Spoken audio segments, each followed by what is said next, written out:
Hello student, આજે આપણે શીખવાનું છે ધોરણ 10 વિજ્ઞાનમાં નિવસન તંત્ર, તેની વ્યાખ્યા અને તેના પ્રકારો વિશે.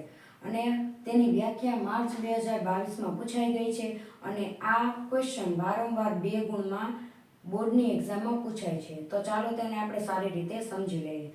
સૌપ્રથમ નિવસન તંત્ર કોને કહેવાય ને તેની વ્યાખ્યા. તો બધા જ સજીવો, જેમ કે લીલી વનસ્પતિ હોય, પ્રાણીઓ હોય, જીવાણુ હોય, તો બધા જ સજીવો અને તેમની સાથે સંકળાયેલું આ ભૌતિક પર્યાવરણ, એ બંને વચ્ચેની આંતરક્રિયાથી જે તંત્ર બને તેને નિવસન તંત્ર કહેવાય. ફરીથી જોઈએ, બધા જ સજીવો અને તેમની સાથે જોડાયેલું ભૌતિક પર્યાવરણ, એ બે વચ્ચે આંતરક્રિયાથી જે બનતું તંત્ર હોય તેને નિવસન તંત્ર કહેવાય.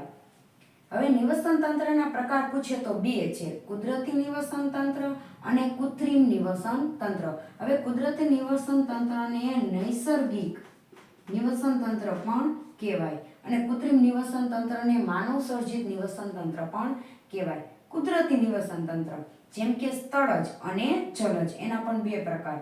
તો સ્થળજ એટલે કે જમીન પરનું નિવસન તંત્ર અને જલજ એટલે કે પાણીમાંનું નિવસન તંત્ર.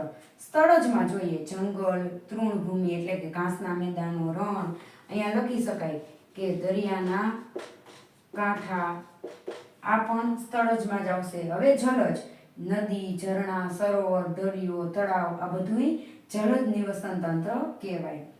હવે આવશે કૃત્રિમ નિવસન તંત્ર, જે માનવ દ્વારા ઊભું કરેલું છે, જેમ કે ખેતર, માછલી ઘર, બગીચો, પ્રાણી સંગ્રહાલય, આ બધું કૃત્રિમ નિવસન તંત્રમાં આવશે.